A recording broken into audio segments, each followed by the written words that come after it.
Hello, I'm Mike Ryan. I'm the Chief Networking Officer at PIMS, and welcome to our second season of Minutes with Mike.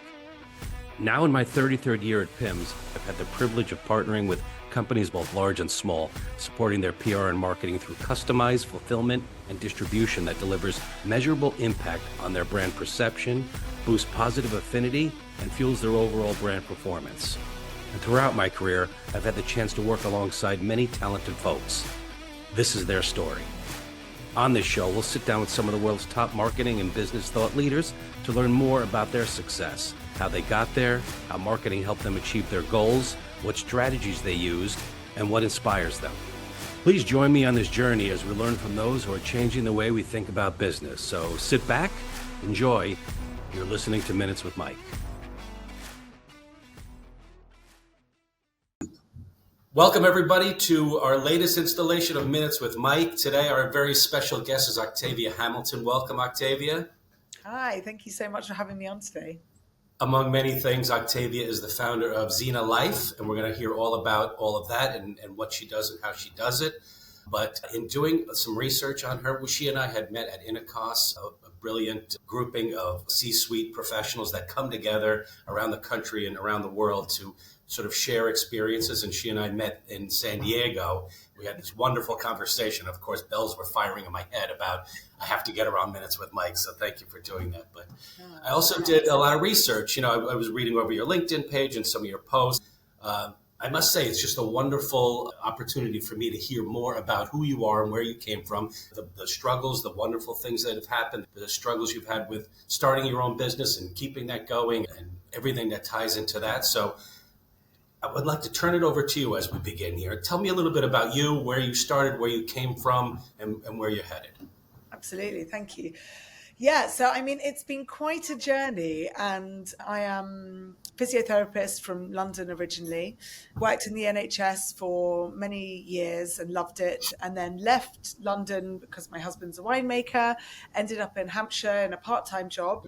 Yeah, exactly. Yeah. And it's interesting. I think the transition from a full-time working physiotherapist in the NHS to a part-time worker really opened doors for me and my eyes. Like I suddenly found this creative side of myself that I'd never kind of had the opportunity to explore. And actually the first business idea that I had was about making children's capes, and it was going to be called Piece of Cape. And I'd made like my godson a little Superman cape, and then I made some Harry Potter capes, and I was going all crazy down the line of building capes. And I didn't end up going much further than just doing it as a hobby. But that was the first time when I thought, oh, I could run a business. And then I had an idea of doing another business called Oki Toki Ongo, which was I shouldn't tell everyone all my secrets because I still might do them, but like a swap shop for fancy dress. And it was about buy it, sell it, swap it, rock it. And then I was going to do an alopecia charity, which I still might do as well, about owning your look. And then Xena came into my life. And actually, this is the one that kind of made the most sense to me. So yeah, it's pretty cool. Now, for those of us who are not 100% positive what a physiotherapist does, fill in that blank. Yeah, so I mean, I'm very sporty. And I love science. And when I was at school, I played lacrosse for England. I was a county hurdler. Sport was my life, and I was also really into science. And I just didn't really know what I was going to do with my life, and so I did sports science at university. And on the first day that I got to Leeds Uni, I met this girl called Becky who was planning on becoming a physiotherapist. And I was like, what is that? And so I did an open day, and I went round a hospital at St Mary's in London and was amazed at the variety that you can end up doing. So you can, at being a physiotherapist, even though it's one job, you could do musculoskeletal, which is backs, knees, shoulder pain. You could be a respiratory physiotherapist, so in intensive care, helping people recover and breathe and suctioning and, you know, really intensive kind of medical treatment. You could do neuro rehab after strokes. You could do orthopedics. I mean, it's just huge. Pediatrics, care of the elderly. It was a really diverse role that enabled me to pick a career that but also still not quite make the final decision, if you know what I mean. I had the opportunity to still have variety, and I love working with people. I'm a very physical person, so it just made sense for me. And yeah, so I did sports science at Leeds, and then off the back of that, I came to London, went to King's College, and studied to be a physiotherapist. Then I took a gap year. My mother was furious by the end of it all because I'd had 2 gap years, 2 degrees. She was like, "Will you get a job?"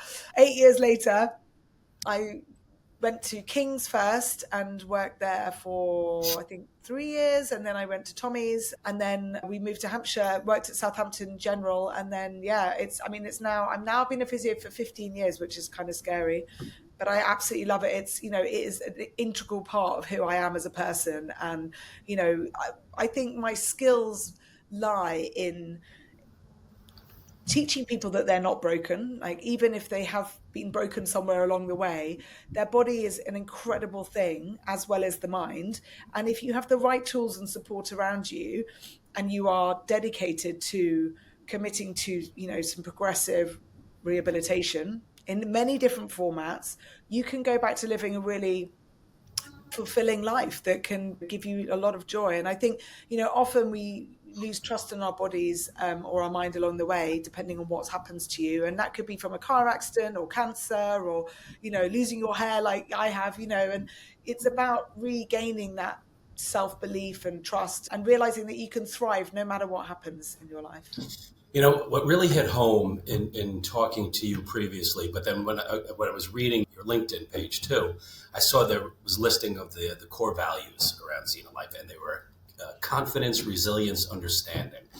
And certainly that has everything to do with Minutes with Mike, all 3 of those, and I'm sure there's more. But I think everybody in life, like those 3 components that you hit upon are really everything, right? Like the inner struggles you have, the physical and mental struggles that people have, myself included, are all based upon the way you feel physically and mentally about yourself. Yeah. What made you start Xena? Like, what brought you to that point? So it was definitely having my children. As an ex-athlete and a physiotherapist, I thought I had a pretty good understanding of my body. And when I was pregnant, I was very lucky. I had a pretty easy pregnancy and a fairly run-of-the-mill birth. Nothing to write home about. But afterwards, I started to think, I'm going to go back to exercise about 4 months after I'd had Azalea, and I just couldn't work my body. It was so strange. I was thinking, like, I can't activate this muscle, or I can't, things just didn't work. And I was like, what's happening? I know how to do a pelvic tilt, but it didn't work. And it took a long time to really connect and reconnect with my body. And I hadn't had surgery. I hadn't had any traumatic, but really it was very standard. And so I was thinking, if I'm a physiotherapist and I had a good birth, what does that mean for people who didn't have those experiences? And, I started to think, I'd love to be able to help other women understand what they can do in their pregnancy, how to recover, in a healthy and, realistic way after having birth. So I started kind of basically training in Pilates, and then I did some women's health training, and I used to go to this buggy workout group, and I said, do you mind if I come and do a talk about safe exercise in pregnancy? And this woman looked at me like, who are you? But in the end, we ended up doing all these talks together, and we would do one a quarter, and PT, myself a physio, and a chiropractor, and we would talk about all the different elements of recovery and the transitions that your body goes through. And then when I had my second daughter, I built up my own private practice, so I left the NHS, and then I started to build this network of people that I would refer to. So I would refer to a nutritional therapist, or a sleep specialist, or a chiropractor, or a midwife, or a breathwork specialist, or all these different professionals, the multidisciplinary team that we often need with whatever is going on in your life. Health is a holistic approach. It's not just get fit. You've got to eat well, you've got to sleep well, you've got to feel good, be hormonally balanced, all these different things. So I built this network, and then obviously lockdown happened. I then did a business course as well. So I kind of built up my practice to a point where I didn't really want to work. This is what's so ironic. I didn't want to work any more than I was already working, which was only 2.5 days a week. And then I thought, well, what's next? And then I thought, well, why don't I'd already had this idea of pulling everything together. I thought, well, I'll give it a try. And so now Xena was born, and it launched last year, at the end, kind of midway through last year, but I've been building it for really 2 years or so. And yeah, I've never worked so hard in my life. It's wonderful to be able to work that hard, but work for yourself too, right? Like it's a special feeling inside that you get when you know that you're putting all this effort into it in the end, and it will certainly pay off. I wanted to bounce back a little bit to what you had said about the pregnancies and the birthing process, because from my end of things, right? So I have 4 children. I'm married, for 30 plus years, and I dated my wife for 10 years before that. So 40 of my 57 years has been with this woman, right? And she had 4 C-sections. Yeah. And I remember, of course, when the first baby comes, you hear about C-sections and, the recovery's tough and, but what do I know, right? Like, so I was just like, my advice to her was like, tough it out, here's some ice chips, Lovely. And I don't know yet, and I don't know what the hell I'm talking about. That. And because she's so strong, physically and mentally, as most women are in that whole birthing process, it taught me so much of like what the realities of that was. And then with the recovery, the same thing, right? Like you fear or you're wondering about postpartum, like, will it affect us? What degree, what level will it be?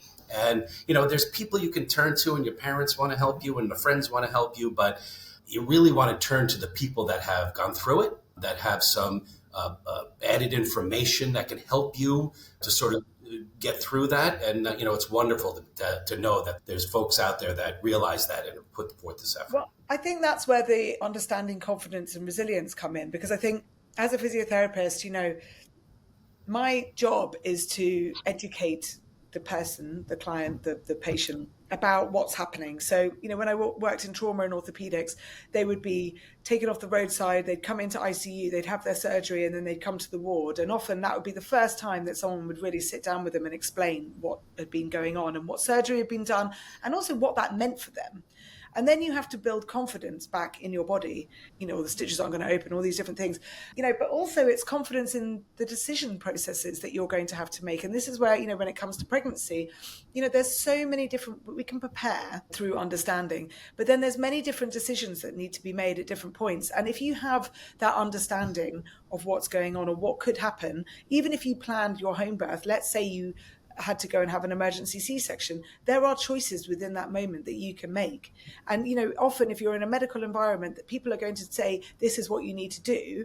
Right. And of course you want to listen to your doctor, but you also need to know, actually, is that the right thing for me? Is this, is there evidence behind that? And is that the right thing to do for me at this point? Or is there another option? Even just to ask that question, like, what would happen if I didn't do that? Something very simple. It's not that you're saying no, but if I choose not to do what you've just advised me, what does that mean for me and the baby?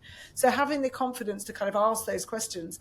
And then the resilience is, putting in place the tools physically, emotionally, nutritionally, and in a community setting as well. You touched on that about drawing on other people. And I think, one of the things that Xena offers is we have an app where you can message other mothers in the app, and we've kind of separated things out into sleep and, mood and mindset and, different kind of, pelvic floor issues. You can basically kind of go in saying, oh guys, has anyone ever had this before? And you get a response, which is really nice. But then also having that team around you. And, we do so much birth preparation, but then the postpartum always seems to be forgotten about. When do you think, right, where is my sleep specialist just in case my baby doesn't sleep, or if I have tongue tie, who is the pelvic floor physio that I'm going to go to if I decide that I need some extra help and support? Where do I go if I've got scar therapy? Yes.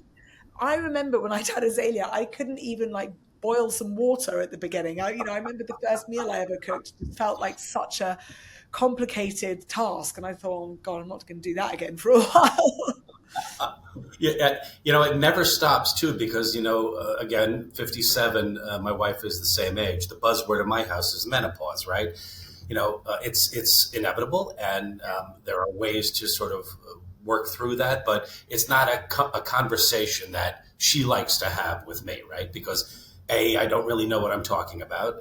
B, she doesn't really appreciate what I think she should do through it. So again, having the means to communicate with people in likewise positions is uber important, especially in that case. I think there is a real drive at the moment for people to really start to kind of harness and understand their bodies. And actually, we launched with a focus on pregnancy and postpartum, but we have actually already started the content of perimenopause. And, in terms of a niche, it's a broad one. But, my kind of clinical reasoning behind going straight into perimenopause is that, I had my children at 35 years old. So that was when I had my eldest. So my postpartum days are, 36, 37. Right. And then like smack bang in the middle of perimenopause. I have an autoimmune disorder. I've got alopecia, which means my hormones are much more likely to be impacted, which means I'm much more prone to having perimenopausal symptoms earlier. And I'm now 41 and I am smack bang in the middle of like a hormonal like haze, and it's crazy. And so, I think, we need to be on, it needs to be on the agenda, and you may not be having the full symptoms, but if you can understand and support your body as you go through those waves that are getting bigger or smaller, whichever way you want to look at it, and support yourself, then that's what you want. And it is also about the communication with those around you. I was just chatting to my sister about my hormonal mood swings, and I said, God, yeah, it's really not fun. And she said, I'm sure it's not for anyone around you either. And it's not fun for anybody. Right. And thankfully, obviously because of what I do, I talk about it very frankly with my husband, and I say, look, today is not the day to be having this conversation. But yeah, and the same with postpartum recovery. Your partner needs to understand that if you've had a C-section, you're not going to be picking up the toddler. You're not going to be cooking. You need to be resting for the first 2 weeks at least. Right. At least, right. I'm dying to ask you this question. So last night, this actually came up in my house for the 10th time. And I put in my brain, I'm like, I certainly want to ask her opinion of this. So there are these type of struggles too, right? Like, so you have your children, and then of course the conversation comes up about tummy tucks, and then, that kind of wanes a little bit, and then it's, boob jobs. I want to do something about that. And then that kind of wanes a little bit. And now the hot topic is Botox, right? I want to get some Botox. So again, because I'm not medically proficient and I really don't know what I'm talking about, I always side on the end of let's not take a chance, right? I think it's very, as a husband, I try to reassure her that these little things don't mean anything to me, right? Like, don't do it for me. If you want to do it for yourself and it's going to make you feel that much better, then go ahead. We've gone by the other things without having to do anything, but now the thing is Botox, right? Like, tell me your opinion on that stuff. Okay, please. Full disclosure. I've literally just had my Botox done. Okay, so that's why I'm asking. Tell me what you think. This is my sister's plinth, and she does Botox. So I've literally just had it done half an hour ago. It's okay. So you're the perfect person to tell me what you think. Yeah, I mean, look, I think I get frustrated when people say, this bounce back kind of culture, we shouldn't be talking about that. But I think there is a fine line between wanting to look and feel good and then having an unhealthy, obsession with like trying to get perfect or whatever, and I think, we all want to age gracefully. You want to be healthy, and that is a healthy relationship with yourself. And I think that's the most important thing. Like, diastasis, for example, is a separation of the abdominal muscles, and sometimes that doesn't close, and you can do all the training in the world. Like, there's a leading physiotherapist who did a study on this woman who had a 10 centimeter gap. They did absolutely everything. They pulled all stops out and it didn't close. However, she was functionally back to, doing CrossFit, but she still had a 5 centimeter gap, which she found aesthetically not pleasing. So that is a choice. If you want to do something that's going to make you feel and look better, that really is, causing you distress, then, who am I to say don't do it? That's exactly my point. So, right. Yeah, like, I've got another friend, a guy who had a nose job because he had his nose broken playing rugby years ago. And he, everyone was like, don't do it. It's your look. That's how you, and in the end, I just said to him, babe, if you want to do it, if it's going to make you happy, I guess it's just a slippery slope. And, I think it is sad when I look at young girls who've got their lips pumped up and their cheeks and this, that, and the other. And, I think it doesn't have to be like that. And actually, right. It's refreshing to see somebody who doesn't have, the fillers and this, that, and the other. But, I think you're right. Go ahead, sorry. Well, no, I was just going to say, with the tummy tucks and the boob jobs, I know people who had very flat chests and, wanted to do it because, it just, it's hard, isn't it? Like, Yeah. Funnily enough, I was, I think if I was going to do anything, I would have a boob job. And then, like, obviously, now I do scar therapy. I've seen when it goes wrong and how wrong it can go. But that's mainly with, cancer treatment, and when you've got all sorts of other things layered on top of it. So it's not just as simple as that. But, I think then my friend was like, well, why would you do it? Who are you doing it to please? And I was like, well, I'm doing it to please myself. And I'm like, am I not happy with my body? So, I think there's the two sides of things. And I think you've got to ensure that you're doing it for all the right reasons. But, each to their That's own. a really good segue into the fitness end of things, which I wanted to touch upon too, right? Like, so personally, my struggles, I've always had a couple extra pounds, kind of post college, like you start sitting down for long periods of time, and before you know it, you're 20 or 30 pounds overweight, right? So my wife does not need to lose a pound, but she would think she does, right? So tell me about the fitness end of things. Like, obviously, I don't think that's been a struggle with you. I know you're very physically fit. You've done the lacrosse thing, and that's part of your whole game. Like, what would you tell the average person, on that end? What would the advice be on that? Especially somebody who's, 40s, late 40s, early 50s in that gap. So I think exercise has a really bad rep. If you're not into exercise, then being told that you need to do 150 minutes of exercise a week just feels like a lot.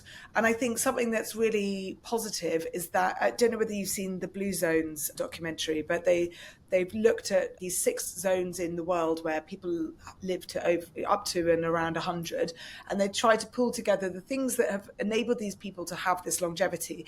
And one of the common factors is movement, so physical activity.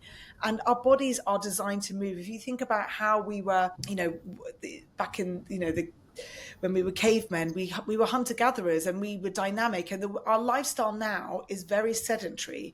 Even if you're fit and active, we also, it's not a normal way of exercising. Like, hunter gatherers did not exercise. They just went out and got food, and then they came back, and that was their exercise. They built fires, they chopped wood, they did all these things. And so exercise is movement, and that's what our bodies are designed to do. And it's a really important part of our health and well-being, but our lives do not support that.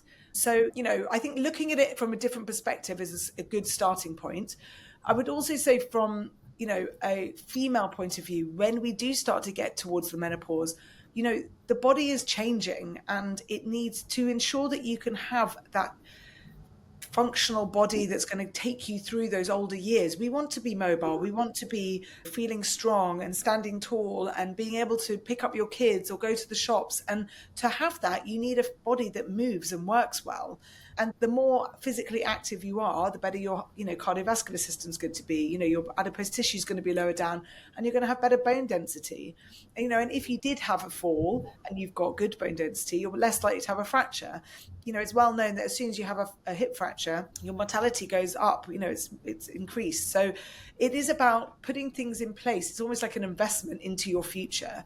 And I think the key, I last week was doing some talks with the Synthesis Clinic, which is a women's health and cancer clinic in the UK that's integrative healthcare. So it's works alongside conventional medicine, looking at, nutrition, supplementation, health and well-being, and working with cancer patients who are in treatment, after treatment, and living with advanced cancer. And their bodies are different, and exercise for them, exercise is the only modality that impacts such a broad amount of systems in the body. So it's, your musculoskeletal system, your cardiovascular system, your metabolism, your hormonal health, your mood. It impacts all of them. And that's, if they could pop it in a pill, they would make millions of it. But you've got to do it yourself. So, I think it's about finding something that you really enjoy doing, starting realistically and doing, 5 minutes a day or 5 minutes every other day, whatever's going to work for you. Yes. And do it with a friend, and it doesn't have to be like hitting the gym really hard, but it is important to find something and keep moving. And even if it's as simple as, I don't know, like when they look at Costa Rica, the country that one of the countries in the blue zones, their physical activity was hand washing the clothes or hand grinding the corn, and it's so simple. It's not training in the gym, but it was enough to keep them fit. Right. So it's just having a different mindset to it, I think. Really, really well said. Do you have a favorite success story of somebody that you worked with that you could share? Oh, there's a lot of different ones. I think my first and favorite, still to this day, it's not really much about the physical side of things. It was actually more about the belief in the human that was there. And I think it was a Parkinson's patient who'd fractured his hip. And commonly, when you have Parkinson's, if you have an injury or an illness on top of it, it can really accelerate the Parkinson's. And I mean, this is not at all related to anything that I do now, but I just will never forget this. But it was when I just qualified and I worked in this tiny community hospital. And my job every day was to stretch his joints so that he could maintain mobility, to keep hygiene and, comfort. And every day I would spend time with him. And by the end of the session, like an eye would open. And I was like, the doctors and everybody had like completely written him off and he was never going to walk again. And, that was that. And I said to my boss, I said, look, I've got goosebumps even thinking about it. I said, I feel like there's someone in there, there's like, I feel like we need to kind of do a bit more with him. And she was like, okay, well, keep doing what you're doing. And then over the weeks, time went on. And by the end of the sessions, he would wake up and he would smile. And she said, she came with me one day, she said, let's stand him up. And I was like, really? And she said, yeah. So at the end of the session, we'd done this whole stretching. Like I'd worked through my lunch break. We'd done everything. And she's like, come on, let's do it. I mean, his wife was there. And we were like, right, come on, up we get. And he just did it. And he got up and we walked him. And like all of us were like bawling. And the consultants couldn't believe it. Like, and it was just because like I'd spent the time, and I'd given him the benefit of the doubt of, I just think, don't write yourself off. Those kind of stories make all the difference, right? Like just all the hard times and all the, getting up and doing your thing, you made a difference, right? Yeah. I mean, in some people's lives, you make this much of a difference, but in some cases, you make all the difference, right? That's what it's all about. And I mean, that for me is why I love my job, because, when I take somebody on that journey of feeling and being broken or, having a broken limb or, not having the strength that they used to or the confidence and the anxiety and the worry, and then taking them through a journey. And it is a process and you have to have the right relationship with someone. It doesn't work with everyone. And if someone comes to me and wants a massage, I'm not your physio. Like I'm quite hands off. I'm very like, and that's in a way, lockdown was the best for that because, we would do everything on Zoom and I would be able to assess what was going on through how you move. And then I would say, right, try this movement, do this. And it was all in your hands. And it is in your hands at the end of the day. Like, no one else is going to show up for you but yourself. And, it's one of those really awful, not awful, but kind of triggering things that people say is that, what was the saying? It was on Timer, the meditation app the other day. It was like that you experience the world that you believe, and it's like everything that you put in, it's the report, and that can feel a lot sometimes because it's like what, I'm trying my hardest and I'm here and I'm doing this, but only you can make the difference really, and that could be seeking help or getting someone to help you or giving yourself time, whatever that is, but you have to make the steps to make the decision about how it is that you want to live your life. And it might take time and it might be hard, but I truly believe that you can improve the situation you're in through the right amount of effort, time, and support. I was just going to ask you, what advice would you give somebody who's just starting out in this world? But what you just said states it all. It's the best advice you could give. Yeah, I mean, I think, Xena, again, came from me being a physio and working this way with people, but it also came from my own personal experiences. I've had alopecia since I was 12. It was shit. It was bloody awful losing my hair. And I went through years. I got my first wig when I was 16, and then it all came back when I was 18, and then it fell out again. And I had steroid injections and acid put on my head and like all these mad treatments. And, but the one thing that I just wanted was to live my life. Like I just wanted to hang out with my mates. Thankfully I wasn't ill in any way. There was nothing physically wrong with me, but it was an emotional aesthetic thing at the end of the day, and it was a lot, and especially as a teenage girl. But, with a lot of therapy and some really good friends and some great wigs, and, I built confidence and resilience to the situation. And sometimes I had to fake it until I made it. I remember the first time I wore a wig, my sister was like, just go out there with your head held high, pretend like everything's fine. So I just walked in and I was like, hi guys, how you doing? And everyone was like, oh, and then before I knew it, everyone was feeding off my energy. And I think, a lot of people's my mum, again, said that one of the best pieces of advice she ever gave me. I remember when I was at uni, my hair was falling out again. And I said, oh, Ma, I don't want to wear a wig again. It's going to be awful. And she said, stop being so vain. And I thought, oh, you bitch. sorry to swear.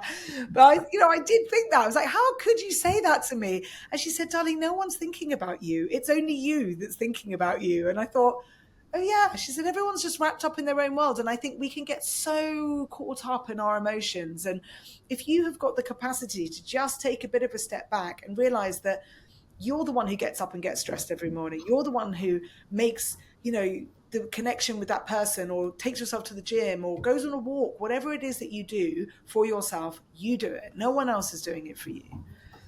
Thank God for Mom. And, as you were saying this, I'm thinking to myself, like, everything happens for a reason, right? And that struggle in some part made you who you are. And now you're able to share with the world from a point of strength. Yeah. Of, saying these words means a lot to me. And I'm sure everybody else who's watching this too. Like, everything happens for a reason. And I hate to think as a child you had to deal with that, having children of my own. But in the end, your mom was right. Like, it's, But it's not easy. It's not easy. I think, now with my, perimenopausal anxiety and all these different things, and building a business that, it's incredibly stressful. I actually said to my best friend the other day, I said, I feel like I felt when I had my alopecia. I feel exhausted and scared and, overwhelmed.